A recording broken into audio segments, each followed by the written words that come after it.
Kwingineko, vikundi takriban 30 vimenufaika na mpango wa uwezeshaji kiuchumi mashinani katika eneo bunge la Kapsaret, kaunti ya Uasin Gishu.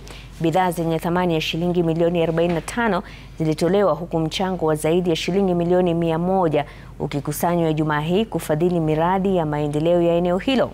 Naibu Rais Kithure Kindiki naye ameongoza mpango sawa na huo huko Machakos, kama anavyotuarifu Willy Lusige. Pikipiki 100, magari mawili, mashini za kushona nguo 400, mashini za kuosha magari 500, mashini za kusaga unga, mitungi ya maziwa, matangi ya maji, vifaa vya kuchuzia mayai na soseji, pamoja na mitambo ya kukaanga vibanzi ni miongoni mwa vifaa vilivyosambazwa kwa wakazi wa Kapsaret kwenye mpango wa uwezeshaji wa kiuchumi mashinani uliongozwa na mbunge Oscar Sudi. Kulingana naye, huo ni mchango wake binafsi na marafiki. Sababu nimeona kwa mtandao kuna watu wanaongea matope. Hakuna hata shilingi moja ya serikali iko hapa. Hata dururu.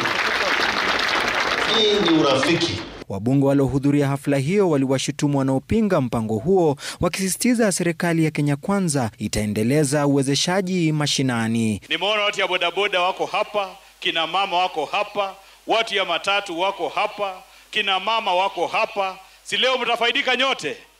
Sasa hao waendelee kuongea juu ya magari, wanasema ati hao wanasikiza ground. Katika mkutano huo, siasa za kumshambulia aliyekuwa naibu wa rais Rigathi Gachagua pia zilisheheni. Wale ambao wanafikiria hii economic empowerment ndio itakuwa chanzo ya kugawanya Wakenya kwa misingi ya ukabila, kwa misingi ya sehemu ambazo wanatoka, tuwaambie shetani afanye nini?